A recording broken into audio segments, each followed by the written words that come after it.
दोस्तों, मैं आप सभी से रिक्वेस्ट करना चाहता हूं कि आप सभी मेरे टेलीग्राम चैनल पर जुड़ जाएं। आपको सभी स्टोरीज के एपिसोड जो चैनल पर नहीं है वो सब मेरे टेलीग्राम पर मिल जाएंगे। मुझे वीडियोस हटानी पड़ी क्योंकि यूट्यूब की कुछ पॉलिसीज चेंज हो गई है। आप स्क्रीन पर देख सकते हो जिसमें साफ साफ लिखा है कि मास प्रोडक्शन यानी ज्यादा वीडियो डालने वालों पर एक्शन की बात की है। मैं जल्द ही एक ऐप बनाने वाला हूं जो बनने के बाद आपको टेलीग्राम पर दे दूंगा और चैनल पर भी लिंक दे दूंगा। ऐप बनने के बाद आगे की स्टोरीज वही कंटिन्यू होंगी। जुआनतियान दाओ संप्रदाय के पीछे के पहाड़ों में एक एकांत गुफा में उप संप्रदाय के गुरु सम्मान पूर्वक प्रकाश की एक परत के सामने खड़े थे। उस परत के भीतर एक व्यक्ति था, लेकिन उसका आकार बहुत अस्पष्ट था और यह बताना असंभव था कि वह पुरुष था या महिला। हमारे पूर्वी बंजर भूमि के शाखा संप्रदाय में एक राक्ष स्वर्ग की प्रतिभा प्रकट हुई है। स्क्रीन से एक आवाज आई। आवाज बेहद अजीब लग रही थी और यह आध्यात्मिक उतार चढ़ाव के समान भी लग रही थी। हाँ, संप्रदाय गुरु।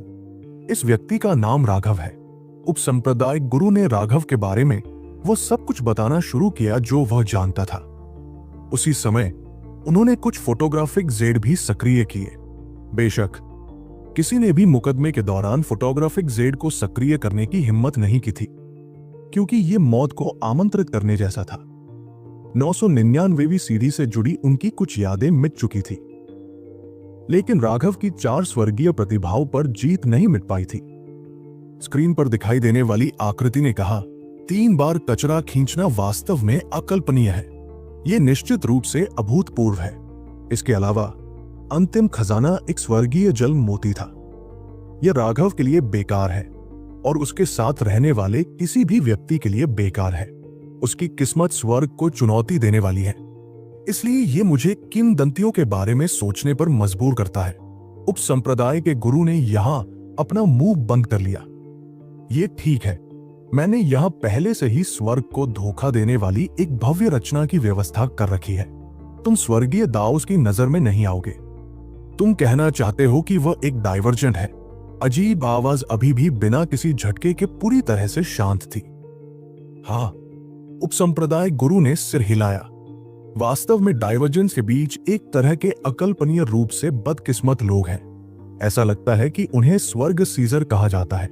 वे जीने के लिए किस्मत पर भरोसा नहीं कर सकते और अवसरों को पाने के लिए उन्हें पूरी तरह से जुए पर निर्भर रहना पड़ता है, जिसमें उनकी जान जोखिम में होती है, क्योंकि वे स्वर्ग से उन अवसरों को जबरन छीन लेते हैं। इसलिए उन्हें स्वर्ग सीजर कहा जाता है। लेकिन किंवदंतियों का कहना है कि ये लोग खून के प्यासे शैतान बनने के लिए किस्मत में हैं, जो लाशों के पहाड़ और खून के समुद्र बनाते हैं। ऐसे लोगों का कोई दोस्त या साथी नहीं हो सकता। स्वर्ग हथियार करने वाले लोग नफरत से घिरे होते हैं और उनके साथ रहने वाले सभी लोग गिर जाएंगे। वे अन्य लोगों के अस्तित्व के लिए अभिशाप है और इसलिए वे सभी एकाकी व्यक्ति हैं, जिसके कारण वे इतने क्रूर होते हैं और समझौता करने की कोई गुंजाइश नहीं छोड़ते। जहां तक राघव की बात है, वो उनके जैसा ही है, लेकिन ऐसे पहलू भी हैं जहां वो उनके विपरीत है। ये कहना अभी भी जल्दबाजी होगी कि वो स्वर्ग चोर है। अजीब आवाज ने कहा, मेरा मतलब था, क्या हमें राघव को सेंट्रल प्लेन्स में नहीं भेजना चाहिए? ऐसे व्यक्ति को हमारे शाखा संप्रदाय में छोड़ना प्रतिभा की बर्बादी है। सेंट्रल प्लेन्स ही प्रतिभाओं का सच्चा खेल का मैदान है। उप संप्रदाय के गुरु ने पूछा, तुम्हें फंस जाने का डर होना चाहिए, है ना? हाँ, उप संप्रदाय के गुरु ने अजीब तरीके से कहा। वो जुआनटियन दाओ संप्रदाय के बारे में सोच रहा था।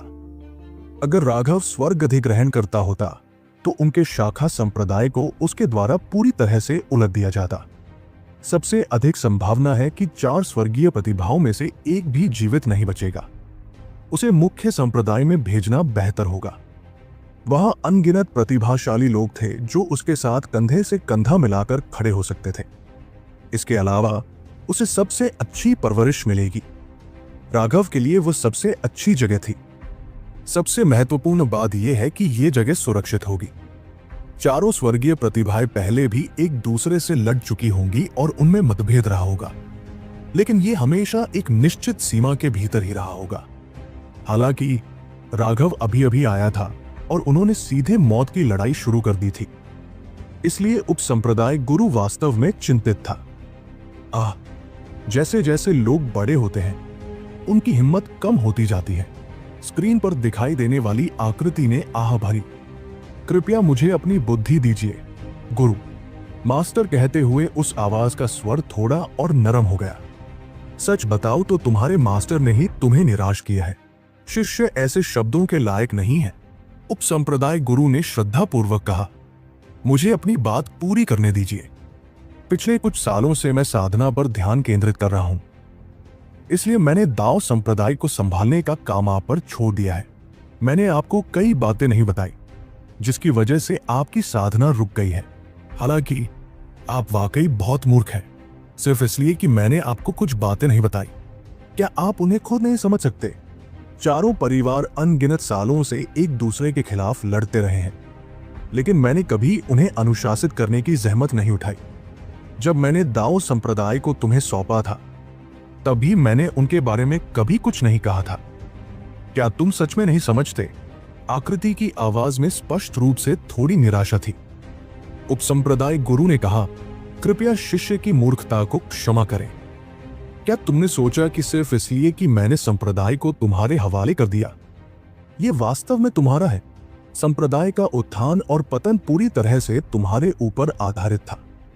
क्या तुम सोचते हो कि तुम भगवान हो?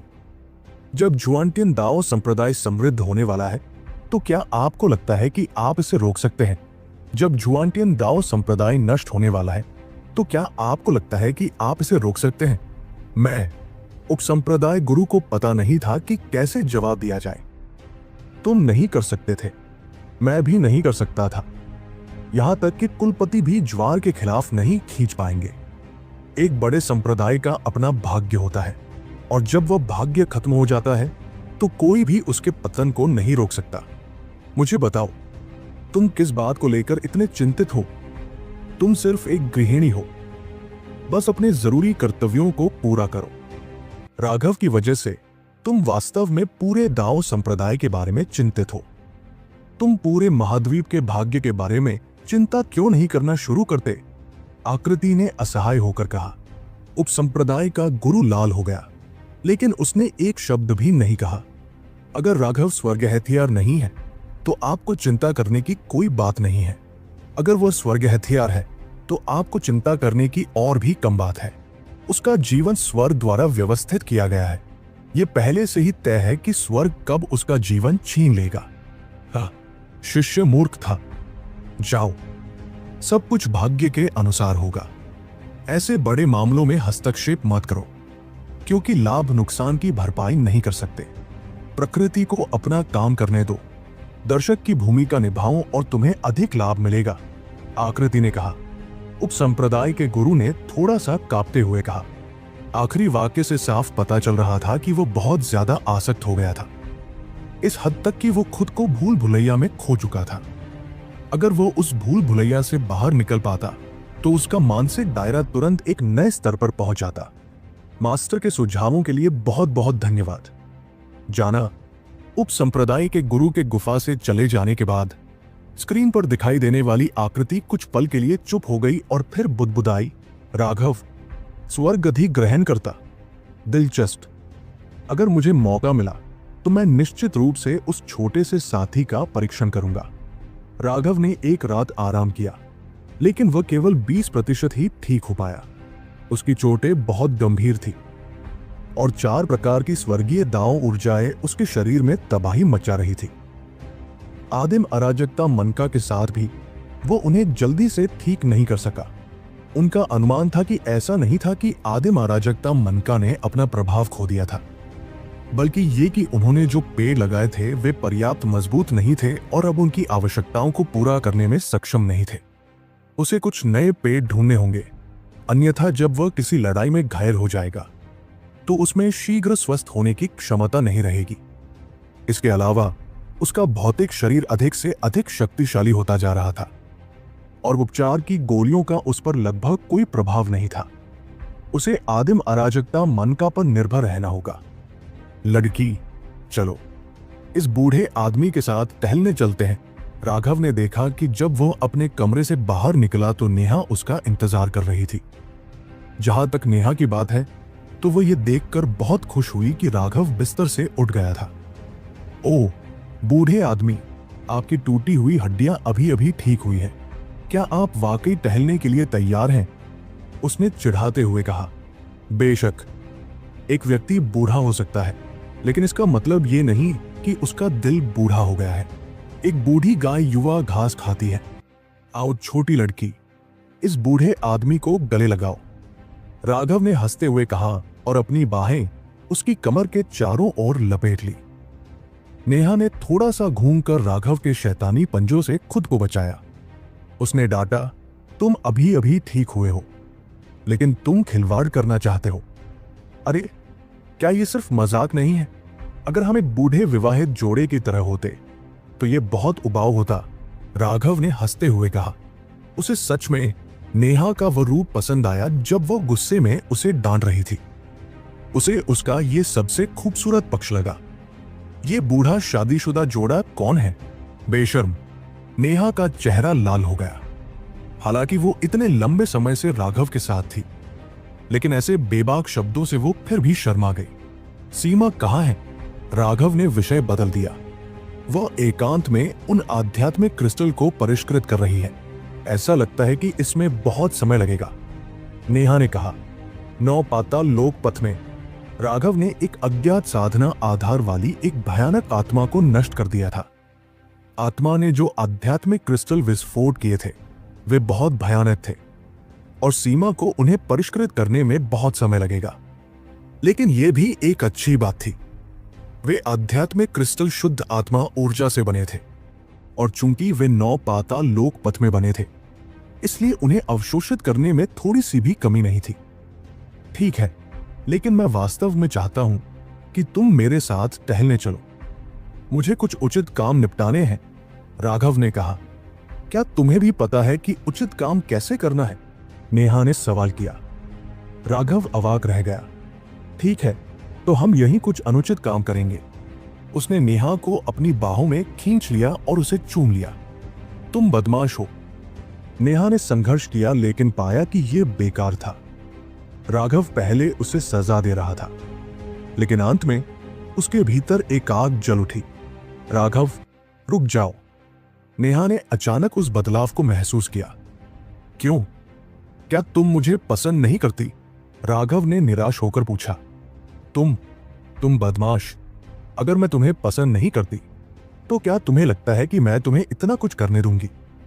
मैं तुम्हें बहुत पहले ही कुचल चुकी होती, नेहा गुस्से से बोली। वो रोने लगी। राघव स्तब्ध रह गया। क्या उसने अभी अभी कोई सवाल नहीं पूछा था? वो इतनी भावुक क्यों हो रही थी? ऐसा लग रहा था कि उसे एहसास ही नहीं था कि एक महिला इस तरह के सवाल के प्रति कितनी संवेदनशील होती है। उसने उसकी भावनाओं पर सवाल उठा दिया था। खांसी, मैं गलत था। जब कोई महिला रो रही हो तो सबसे पहले यह पूछना नहीं चाहिए कि वो क्यों रो रही है, बल्कि माफी मांगनी चाहिए। राघव के अनुभव ने उसे यही बताया। तुम बदमाश हो। क्या तुम ज्यादा सहजता से पेश नहीं आ सकते? तुम्हें जरा भी ईमानदारी नहीं है। राघव को एक आज्ञाकारी बच्चे की तरह व्यवहार करते देखकर एक मूर्ख भी बता सकता था कि वह दिखावा कर रहा था। नेहा ने गुस्से में राघव को पीटा। आह, रुको, मुझे बताऊं कि हम ऐसा क्यों नहीं कर सकते? राघव ने नेहा को पकड़ना जारी रखा। उसके भीतर पहले से ही एक खास इच्छा पैदा हो चुकी थी। क्या ये नहीं कहा गया था कि जियांटियन क्षेत्र में पहुंचने पर इतनी सारी वर्जनाएं नहीं थी? वे जो चाहे कर सकते थे। नेहा लाल हो गई थी। अपने लबादे को कसते हुए उसने धीरे से कहा, बहन सीमा, बहन अमोदिता और बहन अनुराधा, हम सब इस बात पर सहमत हुए कि हम सब सिर्फ एक बार शादी कर सकते हैं। क्या हम ऐसा कर सकते हैं? क्या बकवास है? राघव जमीन पर गिर पड़ा। वो सुंदरियों से घिरा हुआ था, लेकिन उन्हें छू नहीं पा रहा था। वो अपने दिन कैसे गुजारेगा? राघव, जल्दी से उठो। तुम एक महान नायक हो। तुम इतने बदमाश कैसे हो सकते हो? राघव को बेसुध होकर इधर उधर लुढ़कते देख नेहा ने जल्दी से उसे ऊपर खींच लिया। तुम मुझे बताए बिना ऐसा समझौता कैसे कर सकते हो? तुम बहुत अमानवीय हो। इसके अलावा अनुराधा और मैं, हम राघव पहले तो ये कहने ही वाला था कि वो और अनुराधा उस बिंदु तक नहीं पहुंचे थे, लेकिन फिर ये सोचकर कि कैसे अनुराधा ने उसे बचाने के लिए अपनी जान कुर्बान कर दी थी, उसे पता चला कि उसके लिए उसकी भावनाएं कितनी गहरी थी। इसलिए उसने अपने शब्द निगल लिए। सच तो यह है कि उसे अनुराधा भी बहुत पसंद थी। अनुराधा में एक तरह की पवित्र सुंदरता थी जो एक बर्फ देवी में होती है। इस तरह की पवित्र सुंदरता ऐसी थी जो किसी व्यक्ति को अपनी हीनता पर शर्मिंदा कर सकती थी, लेकिन ये उसे जीतने की तीव्र इच्छा भी देती थी। राघव ने उसके प्रति अपनी प्रशंसा को अंदर ही अंदर रखा। उसने सोचा था कि अनुराधा जैसी लड़की कभी किसी के साथ रोमांटिक भावनाएं नहीं बनाएगी, क्योंकि वो हमेशा इतनी ठंडी रहती थी। कोई नहीं बता सकता था कि वो क्या सोच रही थी। सच में हम ये महसूस करने में कामयाब रहे कि बहन अनुराधा आपको जूली गुप्त क्षेत्र में पसंद करती थी। बस बात यह है कि वह अपनी भावनाओं को प्रकट करना पसंद नहीं करती। हालांकि एक महिला के पास अपनी महिला अंतर्ज्ञान है, ये किसी भी विशेषज्ञ की धारणा से अधिक संवेदनशील है। उस समय बहन अमोदिता ने उसे जांचने के लिए इस समझौते का प्रस्ताव रखा और परिणाम स्वरूप वो सहमत हो गई। नेहा ने कहा, राघव को भावनाओं का उफान महसूस हुआ। अनुराधा की मौत से ठीक पहले की उस मार्मिक अंतिम मुस्कान के बारे में सोचते हुए उसके भीतर दर्द उमड़ पड़ा। उसकी वो पिछली इच्छा गायब हो गई। राघव, अधीर मत हो, हम जल्द या बाद में तुम्हारे हो जाएंगे, नेहा ने दिलासा दिया। लेकिन ये कहते हुए वो पूरी तरह से लाल हो गई थी। नेहा, तुम सचमुच बहुत सुंदर हो, राघव ने प्रशंसा की। अगर तुम ऐसा कहती भी हो तो भी यह बेकार है। हम बहनों ने पहले ही अपना समझौता कर लिया है, इसलिए परेशान मत हो। अगर तुम सच में इसे इतनी बुरी तरह से चाहती हो तो कड़ी मेहनत करो ताकि हम बहनें फिर से एक हो सके। उस समय तुम्हारे सपने स्वाभाविक रूप से सच हो जाएंगे, नेहा ने हंसते हुए कहा। उसने स्पष्ट रूप से सोचा कि राघव का उसकी प्रशंसा करने का अपना उद्देश्य था और वो धोखा नहीं खाएगी। ठीक है, यह भी अच्छा है। उस समय हम सब एक साथ हो सकते हैं। यह वास्तव में संतोषजनक होगा। वहां आप, सीमा, अमोदिता, अनुराधा होंगे। और फिर राघव ने जल्दी से अपना मुंह बंद कर लिया। क्या? नेहा ने तुरंत राघव का गला पकड़ लिया। वो कोमल, शर्मीली अभिव्यक्ति तुरंत बदल गई, जिससे वो एक बाघिन की तरह दिखाई देने लगी। खांसी, तुम बहुत घबरा रही हो। मैं ये कह रहा था कि मैं सोच रहा था कि हम कितने महीने तक साथ रह सकते हैं। राघव ने चुपके से अपना पसीना पोंछा। उसने लगभग सिमरन को आवाज लगाई थी और उसने सिर्फ सिमरन के बारे में ही नहीं सोचा। किसी अज्ञात कारण से उसने एक और नाम भी सोचा, सारिका। जीथर बजाने वाली परी ने उस पर जो छाप छोड़ी थी वो बहुत गहरी थी। चलो जल्दी करो, मैं स्वर्गीय जल मोती को हमारे लिए उपयोगी किसी चीज से बदलना चाहता हूं। उम्मीद है कि हम कुछ अच्छा पा सके। राघव ने जल्दी से विषय बदल दिया। उसने नेहा को बाहर खींच लिया। यह सुनकर कि राघव स्वर्गीय जल मोती का आदान प्रदान करना चाहता है, नेहा की दिलचस्पी बढ़ गई। वो ये भी देखना चाहती थी कि दाओ संप्रदाय में स्वर्गीय जल मोती के समान स्तर पर कौन से खजाने हैं। उसने सीमा को बुलाने के बारे में भी सोचा, लेकिन उसे राघव ने रोक दिया। सीमा एक महत्वपूर्ण दौर से गुजर रही थी। उसने नेहा से कहा कि उसके आध्यात्मिक स्थान में बहुत सारे आध्यात्मिक क्रिस्टल हैं। क्रिस्टल पर उसका निशान था और उन्हें एक एक करके परिष्कृत करने की आवश्यकता थी।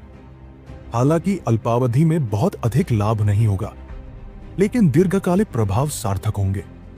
वर्तमान में सीमाएं आध्यात्मिक शक्ति की एक बड़ी मात्रा को केवल उन्हें अपने भीतर सील करने के लिए समाप्त कर रही थी। अगर वह इस समय किसी से लड़ती है तो वह बहुत नुकसान में होगी। सुरक्षा के समय में भी खतरे से सावधान रहना सबसे अच्छा था। शांति सुरक्षा का प्रतिनिधित्व नहीं करती थी। साधना की दुनिया में पूर्ण सुरक्षा जैसी कोई चीज नहीं थी, इसलिए उसके काम में देरी न करना सबसे अच्छा था। राघव ने उपसंप्रदाय गुरु से मिलने के लिए कहा। केवल उपसंप्रदाय गुरु के पास ही स्वर्गीय जल मोती के स्तर पर खजाने तक पहुंचने का अधिकार था। जब उपसंप्रदाय गुरु ने उसे खजाने की सूची सौंपी तो राघव निराश हो गया। उस सूची में केवल 8 आइटम थे। उनमें से 4 ट्रेजर आइटम स्तर के हथियार थे। उन्हें देखकर नेहा दंग रह गया। वे फाउंडेशन फोर्जिंग विशेषज्ञों के लिए हथियार थे। चूंकि स्वर्गीय जल मोती को खजाने की वस्तुओं के लिए बदला जा सकता था, इसका मतलब था कि यह उनके समान स्तर पर था।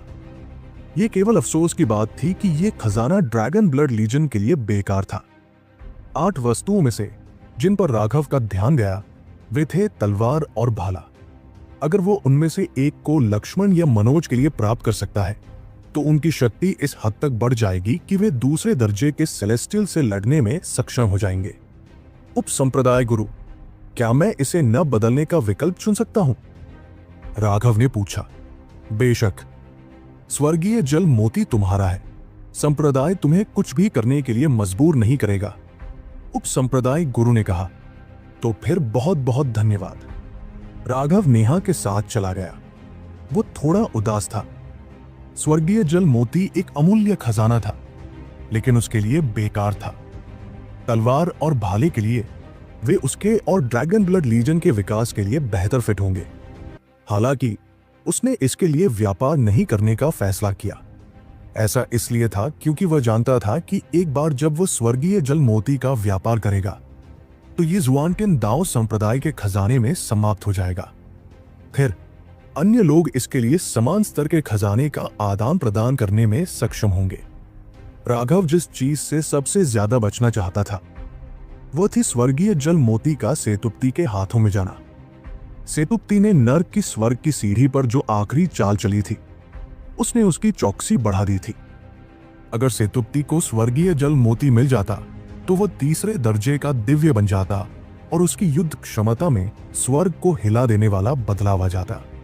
राघव निश्चित रूप से ऐसा मूर्खतापूर्ण काम नहीं करेगा, इसलिए उपयुक्त कुछ न होने पर उसने इसे व्यापार न करने का फैसला किया।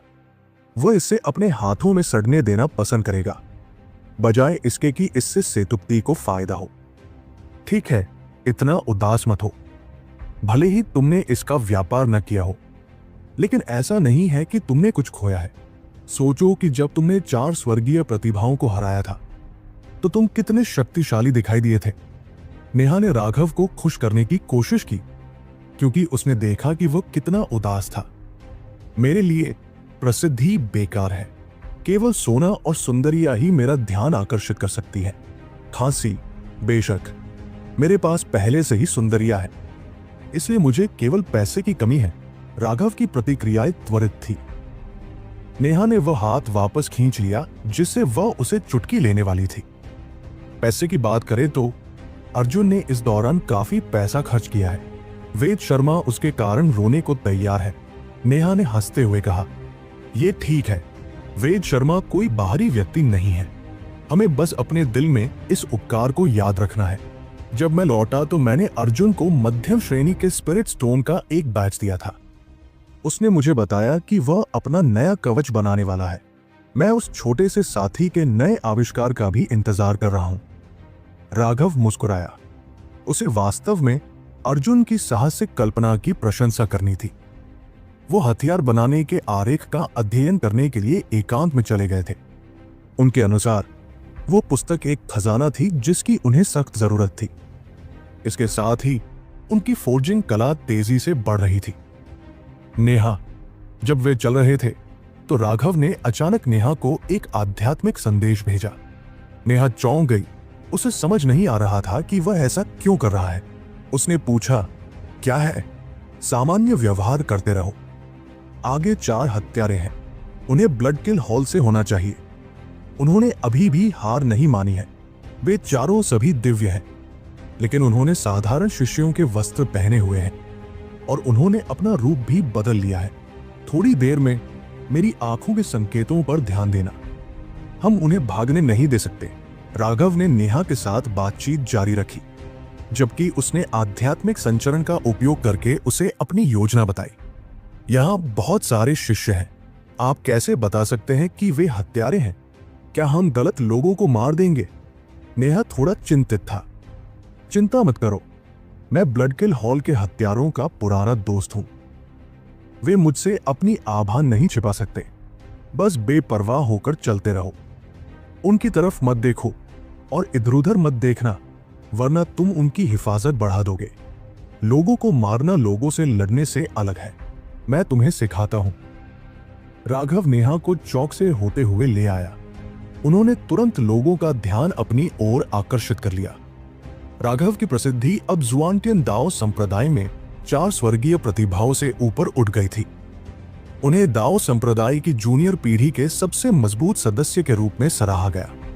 नमस्कार, वरिष्ठ प्रशिक्षु भाई राघव। बहुत से शिष्यों की निगाहें भक्तिपूर्ण थी। आखिरकार ये ऐसा युग था जहां शक्ति का सबसे अधिक सम्मान किया जाता था। अभिवादन। राघव ने इन साथी शिष्यों को देखकर मुस्कुराया। अचानक एक महिला शिष्य लाल चेहरे के साथ दौड़ती हुई आई। वो एक रुमाल और एक ब्रश लेकर आई थी।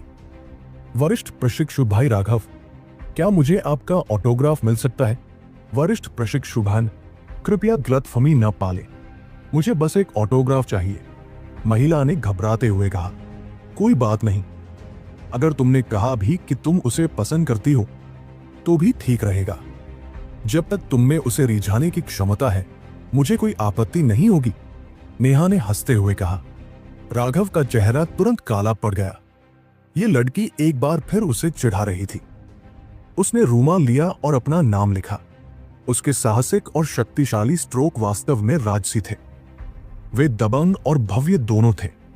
धन्यवाद वरिष्ठ प्रशिक्षु भाई राघव। वो महिला अविश्वसनीय रूप से खुश थी और धन्यवाद कहने के बाद वो भीड़ में गायब हो गई। वरिष्ठ प्रशिक्षु भाई राघव, मुझे भी एक ऑटोग्राफ चाहिए। अचानक एक और महिला दौड़कर आई। उसके हाथ में भी एक रुमाल था। राघव इसे लेने ही वाला था कि नेहा ने ठंडे स्वर में कहा, बिल्कुल नहीं। क्यों नहीं? उस महिला ने निराश होकर पूछा। अगर मैं ना कहूं तो ये नहीं है। मुझे तुम्हें कोई कारण क्यों बताना है? नेहा ने ठंडे स्वर में कहा। इतना छोटा मत बनो, वो बस एक ऑटोग्राफ चाहती है। राघव मुस्कुराया। ऐसा मत सोचो कि मैं तुम्हें समझ नहीं पा रही हूं। मुझे पता है कि तुम्हें सबसे ज्यादा पसंद है बड़ी छाती वाली महिलाएं। जैसे ही वह दौड़कर आई, तुम उसका अभिवादन करने चले गए। तुम स्पष्ट रूप से जानबूझकर उसका फायदा उठाने की कोशिश कर रहे हो। तुम्हें लगता है कि मैं नहीं बता सकती, नेहा ने गुस्से में कहा।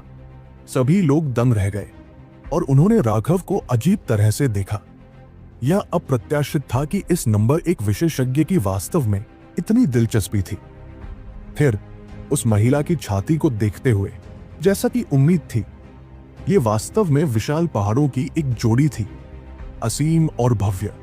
उस महिला ने अपनी छाती को देखा और निराश होने से खुद को रोक नहीं पाई। तुम क्या बात कर रहे हो? क्या मैं ऐसा इंसान हूं? तुम मुझे सम्मान क्यों नहीं दे सकते? राघव ने गुस्से में कहा। तुम्हारी हिम्मत मुझ पर चिल्लाने की, नेहा ने गुस्से में कहा। उसने सबके सामने राघव की गर्दन पकड़ ली। क्या वे वाकई यहां सार्वजनिक रूप से लड़ेंगे? अचानक हवा के 4 तेज ब्लेड चुपचाप उड़कर 4 गर्दनों को छेदते हुए निकल गए। इनमें अतुलनीय छाती वाली महिला भी शामिल थी। सभी लोग चौंक कर चीख पड़े। 4 सिर आसमान में उड़ गए। आसपास के लोग स्तब्ध रह गए। कई लोगों ने तुरंत प्रतिक्रिया नहीं दी और उनके शरीर पर खून के छींटे पड़ गए। अच्छा, राघव और नेहा ने ताली बजाई। इस बार सब कुछ वाकई बहुत बढ़िया हो गया था। इससे पहले राघव ने नेहा को चारों हत्यारों के बारे में बता दिया था। फिर नेहा ने एक नाटक रचा। वो नाटक उन चारों के लिए एक त्रासदी बन गया। बिना यह समझे कि क्या हुआ था, उनके सिर काट दिए गए। अचानक अनगिनत स्वर्गीय दाव रून प्रकट हुए। उन उड़ते हुए सिरों को उनके शरीर की ओर वापस खींच लिया गया। प्रयास व्यर्थ मत करो। अलविदा। राघव हल्के से मुस्कुराया। उसके हाथ में खून पीने वाला आ गया और उसने उसे काट डाला। वे स्वर्गीय दाव रून उड़कर चूर चूर हो गए। उनके पास स्वर्गीय दाव रिकवरी को सक्रिय करने का समय नहीं था। इस समय आखिरकार सभी ने अपनी प्रतिक्रिया दी। ये चारों तो साफ तौर पर साधारण शिष्यों वाले वस्त्र पहने हुए थे। अचानक वे दिव्य कैसे हो गए? दिव्यों के पास अपनी पहचान बनाने के लिए अपने अलग वस्त्र होते थे। राघव ने उनमें से एक का सिर उठाया और हल्के से कहा, तुम्हारा ब्लड किल हॉल वास्तव में हार मानना नहीं जानता। राघव, तुमने हमारे किलिंग गॉड की मूर्ति को नष्ट कर दिया। ये ईशनिंदा है। ब्लड किल हॉल द्वारा दुनिया के कोने कोने तक खदेड़े जाने के लिए तैयार हो जाओ। अपने अंतहीन आतंक के लिए पश्चाताप करो। हालांकि उनका एकमात्र शेष भाग उनके सिर ही थे। दिव्य होने के नाते वे तुरंत नहीं मरे। इन अंतिम शब्दों को कहने के बाद ही उस व्यक्ति की आत्मा पूरी तरह से विलीन हो गई। छी, मौत में भी वे मुझे डराना चाहते हैं, लेकिन मेरी हिम्मत इतनी कम नहीं है। राघव ने तिरस्कार से उसका सिर एक तरफ फेंक दिया। आखिर वे किसे डराना चाह रहे थे? यह सुनकर कि वे ब्लड किल हॉल से आए हैं, आसपास के शिष्यों के चेहरे के भाव पूरी तरह बदल गए। चारों लाशों को देखकर उन्हें एक सिहरन सी महसूस हुई। 4 दिव्य प्राणी, ये ब्लड किल हॉल के बैंगनी स्वर्ण श्रेणी के हत्यारे थे। उन्होंने तो 4 बैंगनी स्वर्ण श्रेणी के हत्यारे भेजे थे। ये तो बहुत ही डरावना था। राघव तो और भी ज्यादा डरावना था। इन चारों हत्यारों को मारे जाने से पहले हमला करने का भी मौका नहीं मिला था। आखिर असली हत्यारा कौन था? सब लोग राघव को डर से देख रहे थे। मेरी तरफ देखने की कोई जरूरत नहीं है। अगर दूसरे लोग तुम्हारी इतनी बार हत्या करने की कोशिश करें तो तुम्हारा हाल भी मेरे जैसा ही होगा। राघव हंसा। सब अवाक रह गए।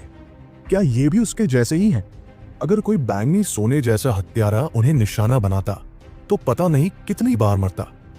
वे उसके जैसे राक्षस नहीं थे। ओह, वो व्यक्ति तो पुरुष था। अचानक एक शिष्य को एहसास हुआ कि उस महिला का चेहरा मरने के बाद पुरुष जैसा हो गया था। वो वास्तव में दाढ़ी वाला एक अत्यंत मर्दाना पुरुष था। यह सोचकर कि उसने पहले भी एक चुलबुली औरत की तरह व्यवहार किया था, उनके रोंगटे खड़े हो गए। क्या हुआ? पुलिस वालों का एक समूह दौड़ा। लाशें देखकर उनके चेहरे के भाव बदल गए। उन्हें लगा कि यहाँ शिष्यों ने एक दूसरे को मार डाला है। यह कोई बड़ी बात नहीं है। ब्लड किल हॉल के 4 हत्यारे चुपके से अंदर घुसने में कामयाब हो गए। राघव ने समझाया। ब्लड किल हॉल के हत्यारे, कानून प्रवर्तकों के चेहरे पर बेहद भद्दी अभिव्यक्तियां उभर आई। चिंता मत करो, इस मामले का तुमसे कोई लेना देना नहीं है। अगर इस तरह का हत्यारा चुपके से घुसना चाहता है तो हमारी सुरक्षा व्यवस्था नाम मात्र की है। उपसंप्रदाय गुरु तुम्हें सजा नहीं देंगे। हालांकि मुझे इन लाशों को साफ करने और इस मामले की रिपोर्ट करने के लिए वरिष्ठ प्रशिक्षु भाइयों को परेशान करना होगा।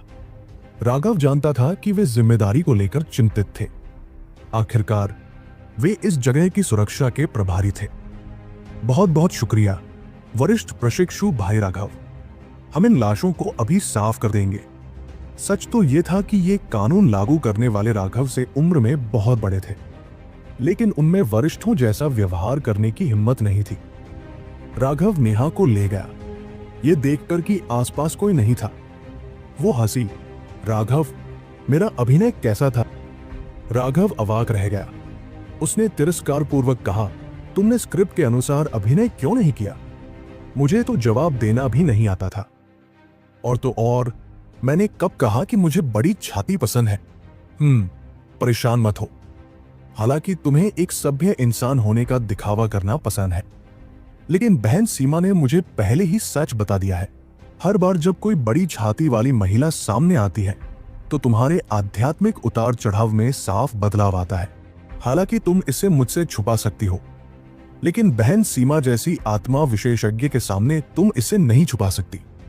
तुम अपनी आंखों से भले ही न देख पा रही हो, लेकिन तुम्हारी आध्यात्मिक शक्ति चुपके से उन्हें परख रही थी। बहन सीमा इस बारे में बात ना करके तुम्हें बस एक शर्मिंदगी दे रही थी। अब नेहा की बारी थी कि वो राघव को घृणा से देखे। राघव ने कभी सोचा भी नहीं था कि उसकी ये गुप्त हरकतें सीमा को बहुत पहले ही पता चल चुकी होंगी। उसका चेहरा कितना भी मोटा क्यों न हो, उसके गालों पर जलन महसूस हो रही थी। नेहा, तुम भी जानती हो, एक पुरुष के रूप में एक पुरुष को ऊर्जावान और अध्ययन के लिए उत्सुक, अनुभव प्राप्त करने के लिए उत्सुक होना चाहिए। यही मानवता को प्रगति की ओर ले जाता है। राघव ने समझाया, जो कहना है सीधे कहो, ऐसे घुमा फिरा कर बात करना बंद करो। नेहा सीधे मुद्दे पर आना चाहती थी। ओह खैर, मैं जानना चाहता था कि एक पुरुष और एक महिला की छाती में क्या अंतर होता है। ये मेरी भावी साधना के लिए बहुत महत्वपूर्ण है। नेहा, क्या तुम मेरी मदद कर सकती हो? राघव ने नेहा की छाती को बड़ी लालसा से देखा। साले, तू तो बिल्कुल बदमाश है, नेहा गुस्से से बोली। उसने उसे पीटने के इरादे से अपनी मुट्ठियां उठाई, लेकिन राघव हंसा और टाल गया। इतनी छोटी बात मत करो, सिर्फ छूने से तुम्हारा वजन कम नहीं होगा। और क्या हम सिर्फ संभावना पर ही चर्चा नहीं कर रहे थे? अगर तुम्हारा जवाब नहीं, तो कोई बात नहीं। तुम इतनी जल्दी दुश्मनी कैसे कर सकते हो? नेहा ने राघव को उनके कैंप तक खदेड़ दिया। हालांकि कम से कम इससे सीमा द्वारा उसे देखे जाने की असहजता से राहत मिली। भविष्य में उसे और अधिक सावधान रहना होगा। उसे देखने से पहले यह देखना होगा कि वे आसपास हैं या नहीं।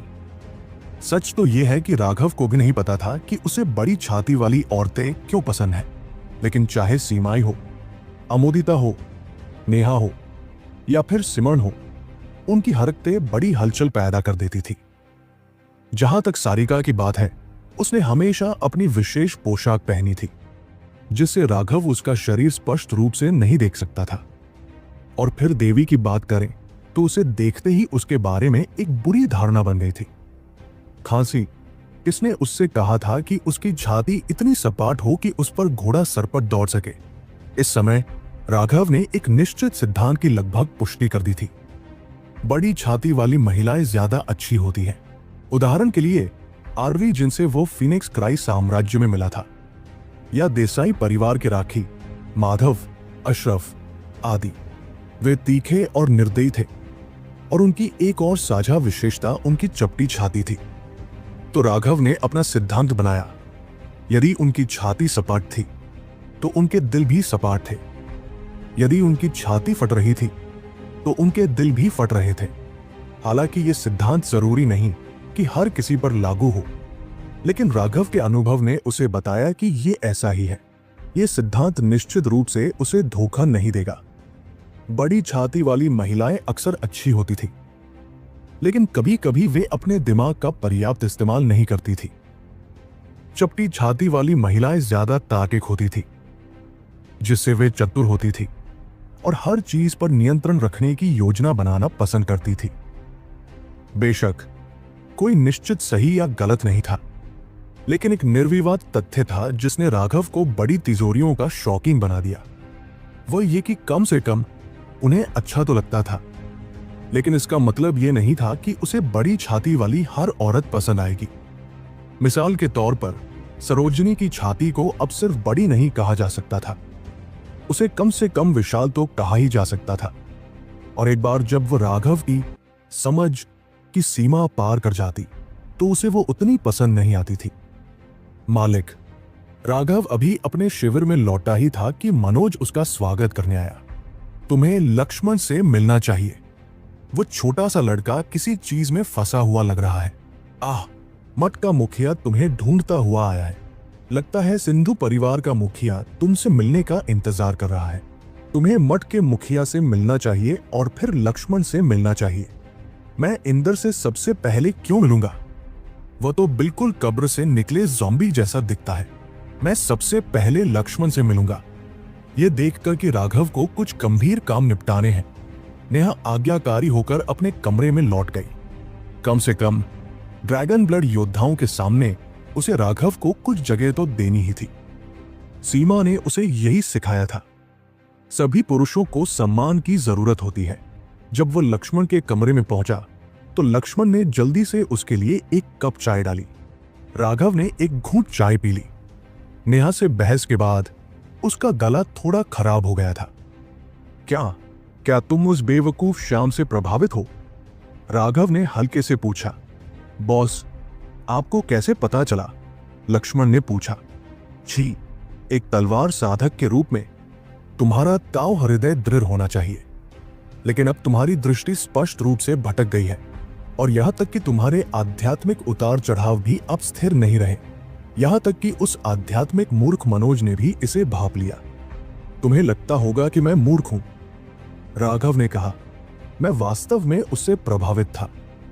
मैं ये भी सोच रहा हूं कि स्वर्गीय दाव रूनों को अपनी तलवार दाव में कैसे मिलाऊं, लेकिन अनगिनत बार कोशिश करने के बाद भी मैं अभी भी ऐसा करने में असमर्थ हूं। लक्ष्मण ने कड़वाहट से कहा, अभी कुछ ही समय हुआ है, इसलिए स्वाभाविक है कि तुम ऐसा करने में असमर्थ हो। अगर तुम ऐसा करते तो जीवन भर के लिए अपंग हो जाते। राघव ने एक बार फिर चाय का घूंट पिया। लक्ष्मण के चेहरे के भाव बदल गए। उसे समझ नहीं आया कि राघव ऐसा क्यों कह रहा है।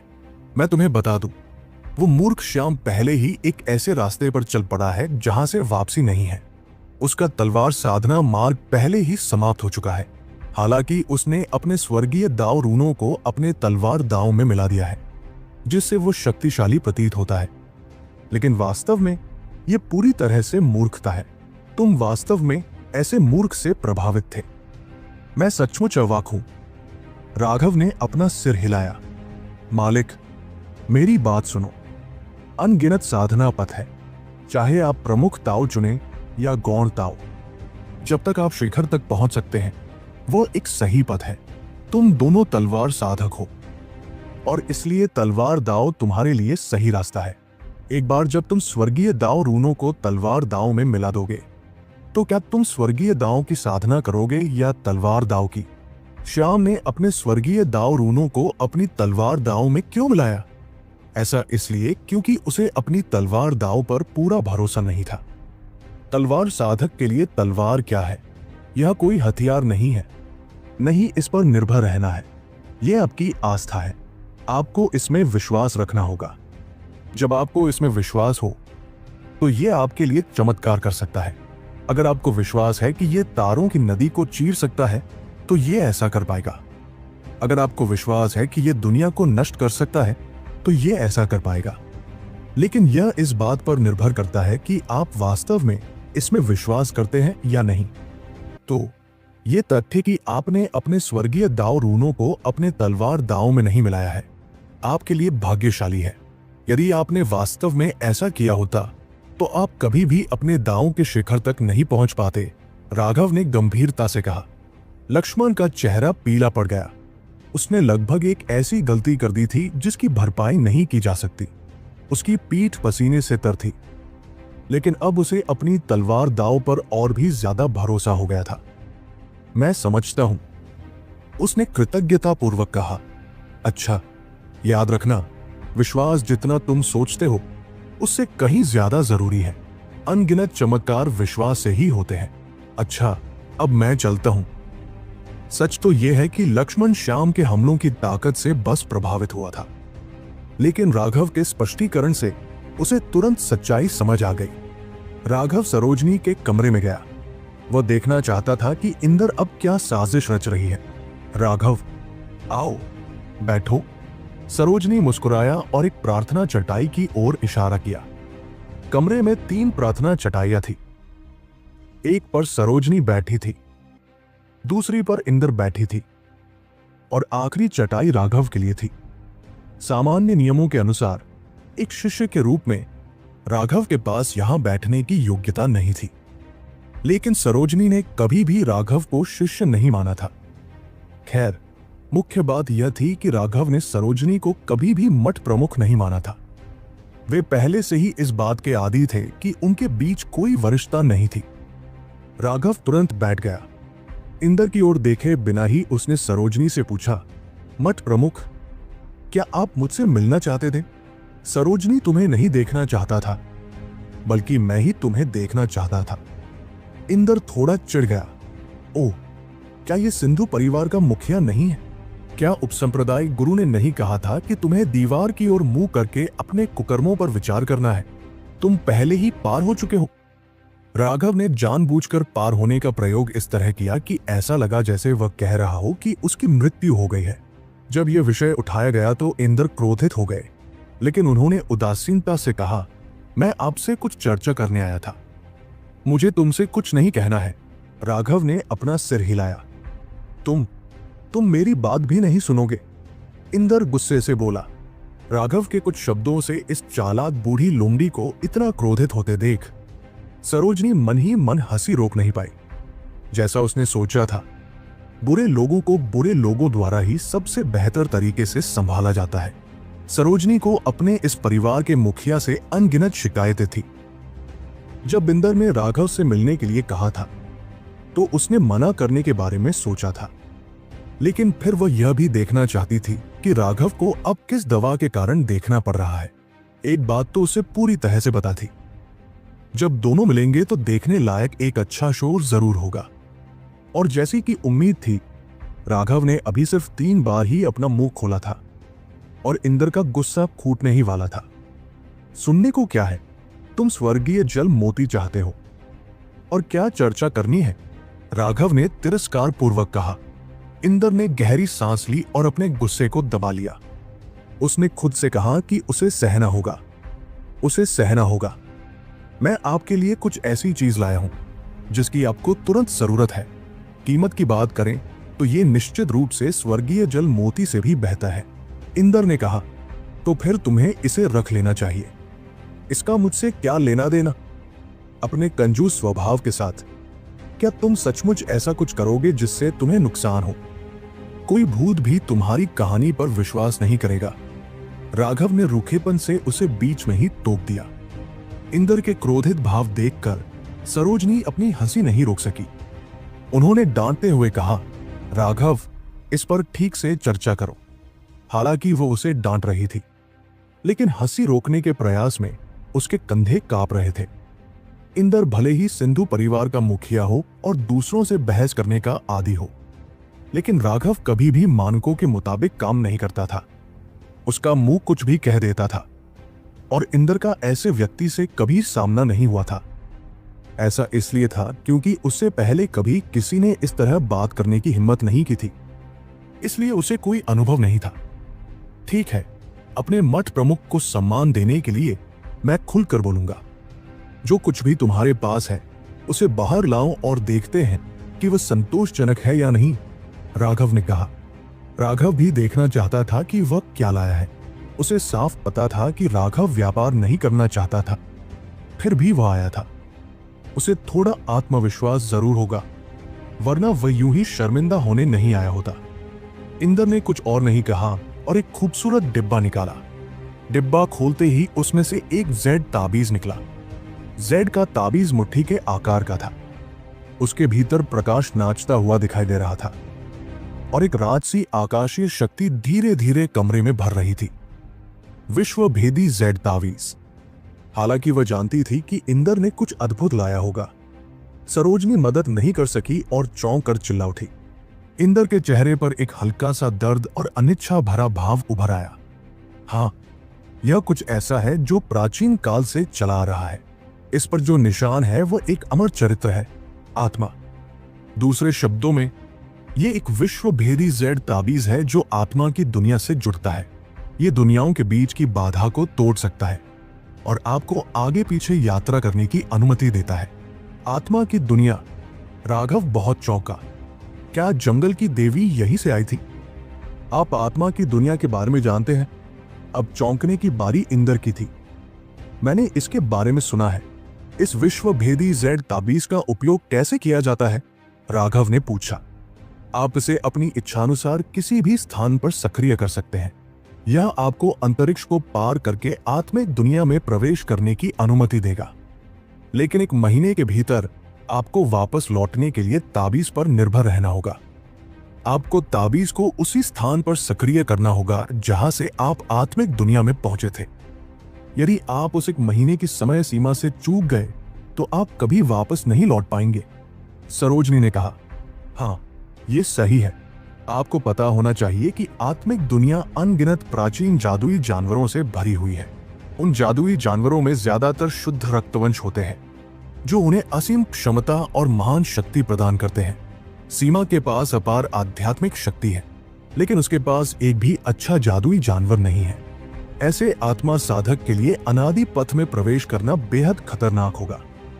आपको इस बारे में बहुत स्पष्ट होना चाहिए, इंदर ने कहा। सरोजनी के चेहरे के भाव थोड़े बदल गए। बूढ़े लोमड़ी तो सचमुच बूढ़े लोमड़ी ही होते हैं। वह जानता था कि राघव अपने रिश्तों की बहुत परवाह करता है। वह अपने आसपास के लोगों के लिए कुछ भी करने को तैयार रहता है। यह बात सीमा के लिए विशेष रूप से सच थी। अपनी सुरक्षा का इस्तेमाल करके राघव को लुभाने के जरिए यह कहा जा सकता है कि उसने राघव की कमजोरी पर सचमुच प्रहार किया था। परिवार के मुखिया, आप वास्तव में सेतुप्ती के लिए पूंजी लगाने को तैयार थे। ऐसा लगता है कि हमारे सिंधु परिवार के 9 यांग युद्ध परशु को आपने फेंक दिया है, सरोजनी ने कहा। वो 9 यांग युद्ध पर्ल एक दुर्लभ खजाना था। इसके अंदर एक भयंकर यांग ऊर्जा समाहित थी और यह बेहद कीमती था। यह सिंधु परिवार का सबसे मूल्यवान खजाना था। यह ऐसी बात थी जिसके बारे में सिंधु परिवार का हर विशेषज्ञ जानता था।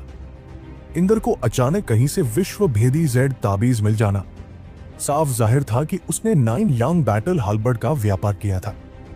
राघव 9 यांग बैटल हाल्बर्ड के बदले में व्यापार करने को तैयार नहीं था, लेकिन यह विश्व भेदी जेड ताबीज उसे जरूर लुभाएगा। वह सीमा को खतरे में नहीं पड़ने देगा। सरोजनी यह सुनिश्चित करने के लिए कह रहा था कि राघव सावधान रहे। उसे हर बात स्पष्ट रखनी थी, क्योंकि एक बार सेतुप्ती को स्वर्गीय जल मोती मिल गया तो उसके तीसरे दर्जे का दिव्य बनने की संभावना बहुत ज्यादा थी। और सिंधु परिवार के लिए वे निश्चित रूप से पैसे के लिए निवेश नहीं करेंगे। यदि सेतुप्ती तीसरे दर्जे का दिव्य व्यक्ति बनने के लिए आगे बढ़ता है तो एक बार जब वे अमर पथ में प्रवेश करते हैं तो पहला व्यक्ति जिसे वह मारेगा वह निश्चित रूप से राघव होगा। यह वाकई आकर्षक है।